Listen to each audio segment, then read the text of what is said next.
Muito bem, meus caros. Hoje vamos conversar a respeito deste romance histórico, Ben-Hur, do Lew Wallace.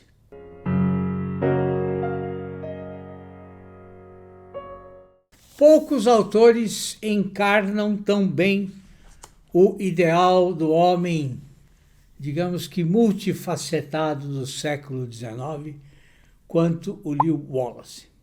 Ele nasceu em 1827, no estado de Indiana, nos Estados Unidos. Foi advogado, foi general do Exército da União durante a Guerra Civil Americana. Também atuou na política, na diplomacia e também foi escritor. A sua carreira literária, embora aí curta em número de títulos, foi ambiciosa. Antes dele se tornar mundialmente conhecido, o Wallace escreveu um romance sobre a conquista do México por Cortés e depois escreveu uma obra aí grandiosa a respeito do Império Bizantino e a lenda do judeu errante.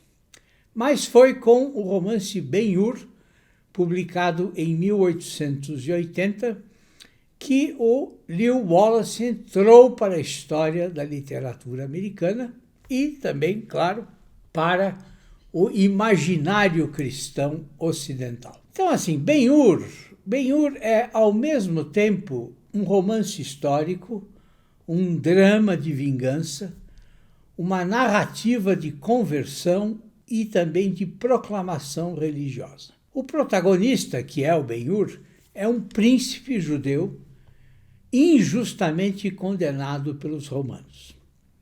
Ele é escravizado, é separado da família e jura vingança contra o seu antigo amigo, Messala, que o tinha traído. E a trama se desenvolve ao longo de anos e de continentes, até culminar na descoberta de um novo sentido para a existência. Não mais a vingança, mas a redenção, provocada pela figura misteriosa e silenciosa de Cristo.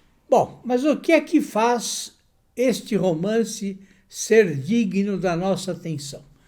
Quais os seus méritos literários, né? E por que, apesar dos seus defeitos, esse romance permanece como um exemplo de boa literatura popular? Bom, eu vou começar pelos méritos, tá?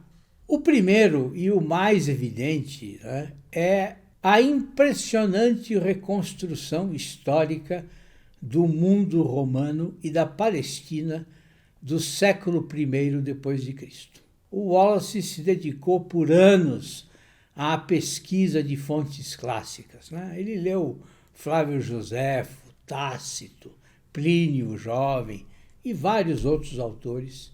E também, claro, leu a Bíblia, né? E o resultado é um pano de fundo historicamente plausível, né?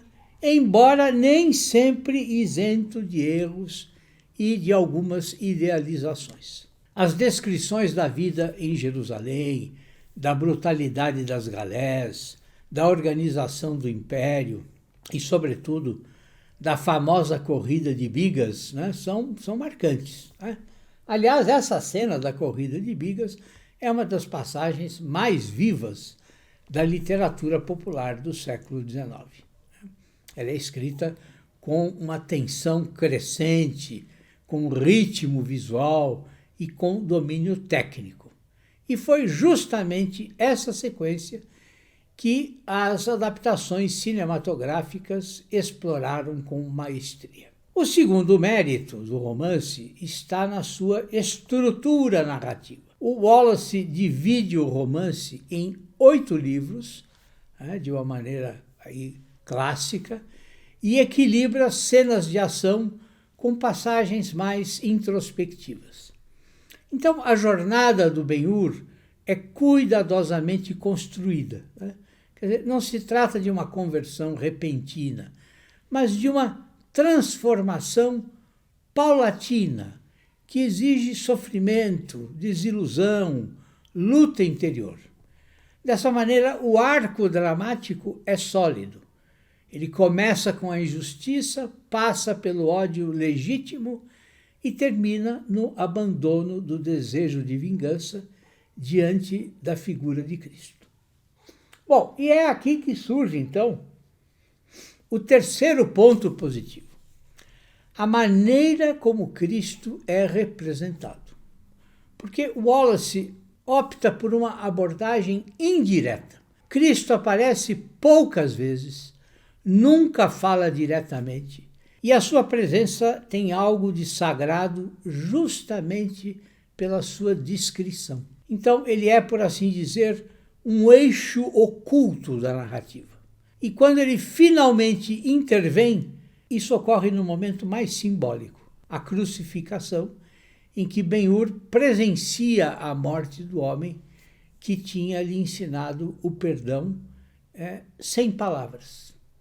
Essa escolha literária, a de evitar o uso banal da figura de Jesus, demonstra aí um bom gosto teológico e também um respeito pela dimensão espiritual do personagem. Bom, e há outros méritos mais discretos, como a riqueza temática. O romance trata de fé, justiça, destino, liberdade interior, e faz isso sem apelar para o sentimentalismo barato, pelo menos na maior parte do romance.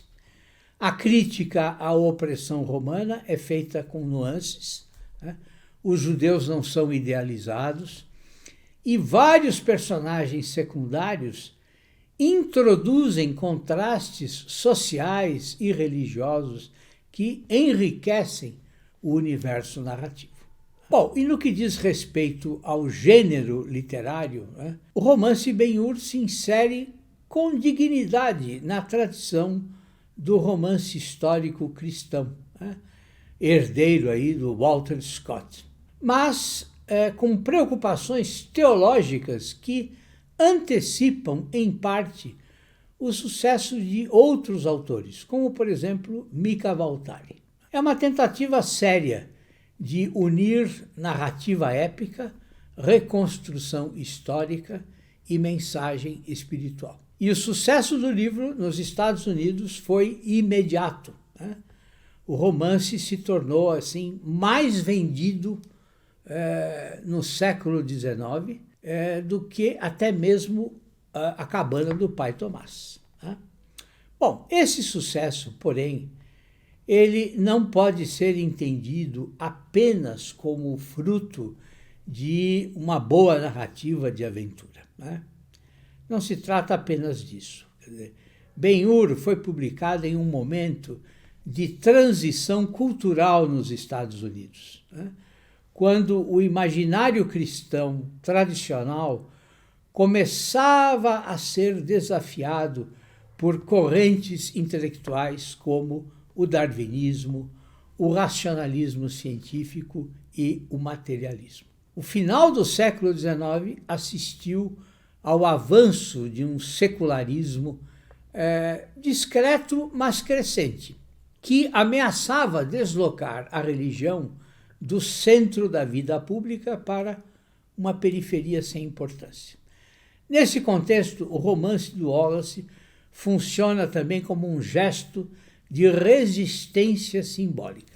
Quer dizer, quando ele articula uma narrativa de fé com qualidade literária e apelo popular, bom, ele oferece então ao grande público uma alternativa literária ao desencantamento moderno.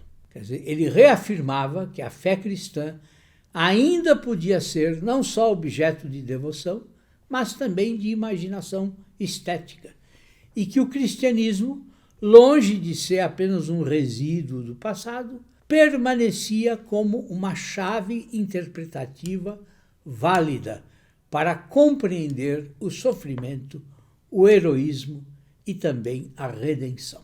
Mas é necessário também apontar aqui os limites do romance. Então vejam, o mais evidente é o excesso de densidade na prosa. O Wallace escreve com um vocabulário relativamente arcaico, com construções aí invertidas, metáforas solenes, e por vezes ele cai numa retórica aí empolada. Algumas descrições são exaustivas, especialmente aquelas que tentam evocar o aspecto exótico do Oriente Médio. Então, esse traço orientalista, comum no século XIX, hoje soa já muito datado. E há também problemas de ritmo narrativo. O romance oscila entre algumas sequências brilhantes, né, como a Batalha Naval ou a Corrida de Bigas, e passagens lentas, passagens que são exageradamente explicativas e que se tornam muitas vezes quase que ensaios. E outro problema é o didatismo religioso. Embora a presença de Cristo seja bem dosada, o subtexto moralizante por vezes se impõe de uma maneira enfática. Há trechos em que a conversão de Ben-Hur parece que não está emergindo organicamente da ação, mas está sendo imposta pela tese do autor. Então, isso compromete, em alguns trechos, a verossimilhança psicológica da narrativa.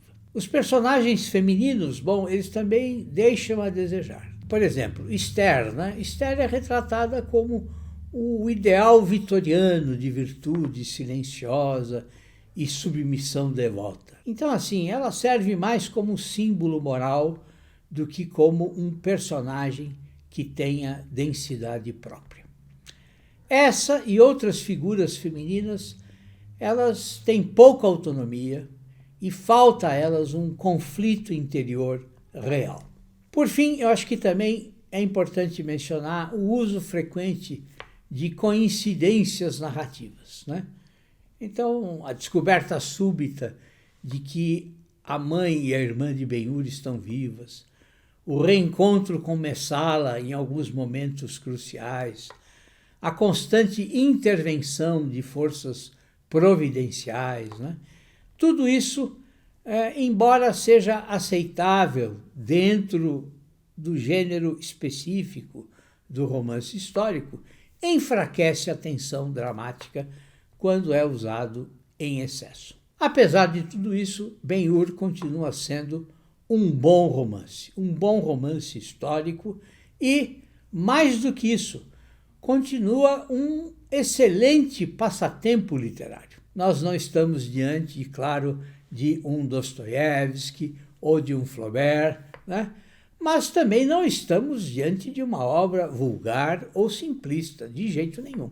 O Wallace sabia contar histórias, ele soube costurar a ação e as suas ideias e nos deixou um romance que resiste ao tempo exatamente pela força simbólica da sua narrativa e pela honestidade da sua construção moral.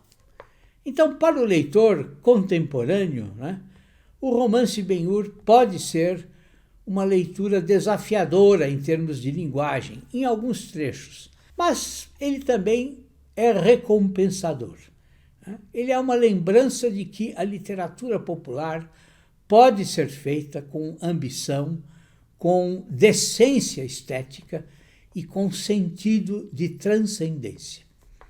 Dessa forma, num tempo de fragmentação narrativa e de banalização dos temas, há algo de reconfortante na grandeza moral e simbólica que o Lew Wallace tentou construir. O seu esforço é digno, plenamente digno do nosso respeito. Então, o Ben-Hur, em resumo, é um romance que deve ser lido com espírito crítico, mas também com a generosidade que nós devemos reservar àquelas obras que tentam, com sinceridade, tocar em algo mais profundo do que a mera superfície dos fatos. Tá certo? É isso, meus caros. Um abração para vocês. Tudo de bom.